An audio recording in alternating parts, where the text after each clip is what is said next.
So what I'm going to do is to draw a basic composition using 3 stages, which is the foreground, the midground and the background. And this is a really simple, straightforward way of approaching how to start a final piece for work at GCSE level. It is not the only way of doing things, but it gives any student a very good basic starting point. And what I'm going to do is I'm going to use plants to develop the foreground. The midground I'm going to use myself, and the reason for that is that at GCSE level, working directly from life is a very good way of securing higher grades. These days, it's very popular to simply use images from the internet, to copy photographs and so forth that are not your own, that they're somebody else's, but that is not a particularly good way to get a high grade. So here I've just mapped in very lightly the plants. So this is the African violet from the house plant. So that just involved me sitting down and drawing the plant by direct observation. Everybody will have their own style. I like particularly to work with lines. Some people might want to be putting in some tone. They may work slower than me, faster. You will have your own style. It will be challenging if you're not used to working directly from life. But with perseverance, you will have far greater, far better, far more valuable, far more highly marked work.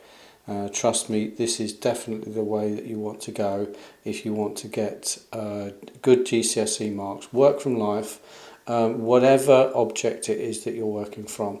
The background or midground is just from some garden plants. I think it's camellia. So that just involved standing in front of the bush and just simply drawing in much the same way as I did with the African violet. I could and will take photographs to add to my portfolio, to add to my sketchbook that will back up what I've done. But what I've not done is just taken a photograph and sat and drawn from it. I can use that as a backup, but it's far better to do direct observational study. And now I've got a good way into my final piece, if you like. That's my development. This in my sketchbook would need to then be developed onto, if it's a painting, it will be a canvas. But that's my foreground, my midground, or the first part of my midground, and the rest of it I'm going to put my self-portrait in amongst just behind these bushes, behind these trees, as if I'm in some kind of forest or something. So very straightforward, foreground, midground, and then the background is going to be something different.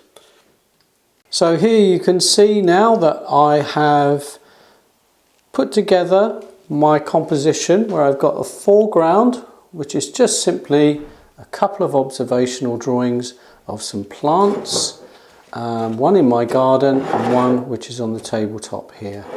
And then I've used a mirror and I've begun to draw myself looking in the mirror with playing a bit of a role by putting a hat on, and that then starts to turn me from a simple study of myself into a character. So what I could start to do now is build what we call a narrative from this piece of work where there's a story about it. So this could be a gardener, it could be somebody who's just working in the garden, and then the background could be a number of things. It could be the cross sections of the fruit or vegetables that we have been looking at in our studies in class. So that would give a more symbolic symbol of somebody who works on horticultural things, growing plants. Could be a farmer. It could be a background of a farm or the landscape, and that would then put that person in again in another situation and tell a bit of that story. If you have other things that you are doing, then you can just simply substitute all of these positions of where I've placed those objects and those items for your own interpretations. So you could have something quite decorative around here within patterns. The midground could be something else that could be decorative, or it could be another observational study of something else. And then the background could be whatever your choice is. So this is a simple way of arranging compositions that is effective and will get you grades. Is it something that's advanced and amazing? No, but it's designed to deal with students who, for one reason or another, find it difficult to put simple things together and know how to get high grades. So the simple things are: work from life, back it up with a photograph if you wish, but work directly from life, plan a foreground, a midground and a background, and whatever you put in then is up to you, and it will give your work character.